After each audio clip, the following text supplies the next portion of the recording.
சிந்து வந்து வேண்டுதலை முடிச்சுட்டு வரும்போது கரெக்டாக ராம பார்க்குறாங்க. ராம பார்த்துட்டு ஒன்றும் புரியாமல், சிந்து நீங்கள் அப்படின்னு சொன்னோன்னே, என் பேர் ராமுங்க. எனக்கு வந்து உங்கள் வீட்டுக்காரர் நல்லா தெரியும். உங்கள் வீட்டுக்காரர் சிவா தானே அப்படின்னோன்னே, ஆமாங்க அப்படின்னு சொல்கிறாங்க. நான் சிவா சாரை இப்போ பார்க்க முடியுமா அப்படின்னு சொல்லிட்டு கேட்குறாரு.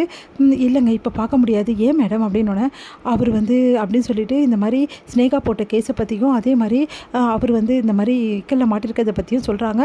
அதை கேட்டு பயங்கரமாக ராம அதிர்ச்சி அடையாரு. மேடம் உங்கள் வீட்டுக்காரரை என்னால் காப்பாற்ற முடியும் அப்படின்னோடனே பயங்கரமாக அதிர்ச்சி அடைகிறாங்க. சிந்து நீங்கள் என்ன சொல்கிறீங்க அப்படின்னோடனே, மேடம் அந்த ஸ்னேகா வந்து ரொம்ப மோசமானவ, ஒரு ஃப்ராடு மேடம். உண்மையிலேயே உங்கள் வீட்டுக்காரரை அவள் வந்து லவ்வே பண்ணல. அவள் லவ் பண்ணது என் ஃப்ரெண்டு ஷாம தான் அப்படின்னோடனே எல்லா விஷயத்தையுமே ஒன்று ஒன்றா சொல்லிட்டு இருக்காரு. என்ன சொல்கிறீங்க, இவ்வளோ நடந்திருக்கா? அந்த ஸ்னேகா இப்படிப்பட்டவளா? ஆமாங்க. இங்கே பாருங்கள், நான் சொல்கிறத கேளுங்க சிஸ்டர். எப்படியாவது வந்து இந்த விஷயத்தை கோர்ட்டில் நிரூபிச்சிட்டா கண்டிப்பாக உங்கள் வீட்டுக்காரை வெளியே விட்டுருவாங்க. அது மட்டும் கிடையாது, என் ஃப்ரெண்டு வந்து காப்பாற்றணும். இப்போ ரொம்ப மோசமான நிலைமையில் என் ஃப்ரெண்டு இருக்கான். என் ஃப்ரெண்டு என்ன வேணாலும் பண்ணுவாங்க. அதுக்கு வேறு வழியே கிடையாது. நம்ம கோர்ட்டு மூலமாக தான் பண்ண முடியும். நம்ம உடனே கோர்ட்டு கிளம்பலாம் அப்படின்னு சொல்லிட்டு 2 பேரும் கிளம்புறாங்க. இங்கே கரெக்டாக வந்து சிவாக்கு வந்து தண்டனை கொடுக்கறதுக்காக அனௌன்ஸ் பண்ணுறாங்க. இந்த மாதிரி ஒரு வருட அவருக்கு சிறை தண்டனையும் 5 வந்து கோடி வந்து தொகையும் வந்து கொடுக்கணும் ஸ்னேகாக்கு அப்படின்னு சொல்லிட்டு அபராதமாக கொடுக்கணும் அப்படின்னு சொல்லிட்டு தீர்ப்பு வழங்குறாங்க. அந்த டைமில் கரெக்டாக அங்கே வராங்க சிந்து வந்து நிறுத்துங்க அப்படின்ட்டாங்க. எல்லாருமே அதிர்ச்சி அடைகிறாங்க. உடனே வந்து இந்த மாதிரி ஸ்னேகா வந்து உண்மையிலேயே என் புருஷனை விரும்பலை, அவள் பொய் சொல்லியிருக்கா. சிவா தான் ஸ்னேகா விரும்பியிருக்காரு. ஆனால் ஸ்னேகா பொய் கேஸ் தான் கொடுத்துருக்கா, அதை என்னால் நிரூபிக்க முடியும் அப்படின்னு சொல்கிறாங்க. அதை கேட்டு எல்லாருமே அதிர்ச்சியாக பார்க்குறாங்க. உடனே ஜட்ஜி வந்து உங்ககிட்ட என்ன சாட்சி இருக்குது அப்படின்னு, நான் தாங்க அந்த சாட்சின்னு சொல்லிட்டு அங்கே வர ராம பார்த்து எல்லாருமே அப்படியே பார்த்துட்டு இவர் யார் அப்படின்னு சொல்லிட்டு உடனே வந்து யோசிக்கிறாரு சிவா. இந்த ஆளை எங்கேயோ பார்த்துருக்கமே, ஆமாம் இவர் தானே ஸ்னேகாவோட சைல்ட்ஹுட் ஃப்ரெண்டுன்னு சொல்லி அறிமுகப்படுத்தி வச்சா அப்படின்னு சொல்லிட்டு அதிசயாக பார்க்குறாரு. அப்போ வந்து நடந்த விஷயங்கள் எல்லாமே வந்து ராம் வந்து ஒன்று ஒன்றா சொல்கிறாரு. தன்னோட ஃப்ரெண்டை வந்து நம்ப வச்சு இது ஸ்னேகா ஏமாற்றிருக்கா, இப்போ என் ஃப்ரெண்டு ஆபத்தான நிலையில் இருக்கான், தயவுசெய்து அவரை வந்து காப்பாற்றுங்க, அவன் வந்து ஆபத்தான நிலையில் இருக்கிறதுக்கு இந்த ஸ்னேகாவோட அப்பாவும் தான் காரணம், தயவுசெய்து காப்பாற்றுங்க அப்படின்னு சொல்லிட்டு அழறாரு. அதை கேட்டு எல்லாருமே அதிர்ச்சியாக பார்க்குறாங்க. இவர் எல்லாம் சொல்கிறதெல்லாம் போய் இவர் யாருன்னு எனக்கு தெரியாதுன்னு சொல்லிட்டு ஸ்னேகா சொல்கிறாங்க. அதை கேட்டு வந்து செமையாக சிவா டென்ஷன் ஆகிறாரு.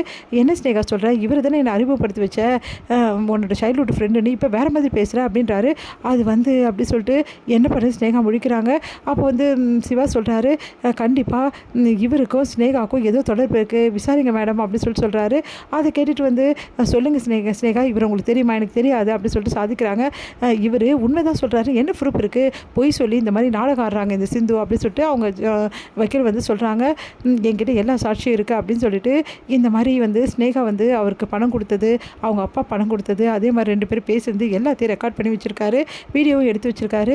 எனக்கு தெரியும் எப்படியாவது ஒரு நாள் என்னையும் நீங்கள் இப்படி தான் போட்டு தள்ள பார்ப்பீங்கன்னு சொல்லிட்டு, அதனால தான் நான் பக்காவாக எல்லாத்தையும் எடுத்து வச்சுட்டேன் மேடம், இதை பாருங்கள் அப்படின்னோடனே ஸ்னேகா வந்து ஏன் இப்படிலாம் பண்ணுற, உங்கள் ஃப்ரெண்டு தானே நான் லவ் பண்ணேன், அதுக்காக என்ன வேணாலும் செய்வான்னு சொல்லிட்டு ஸ்னேகா வந்து அதில் சொல்லியிருக்காங்க. அதே மாதிரி அவங்க அப்பாவும் பேசி பணம் கொடுத்துருக்காரு. இது எல்லாமே வீடியோவாக வந்து ஆதாரமாக காட்டுறாரு.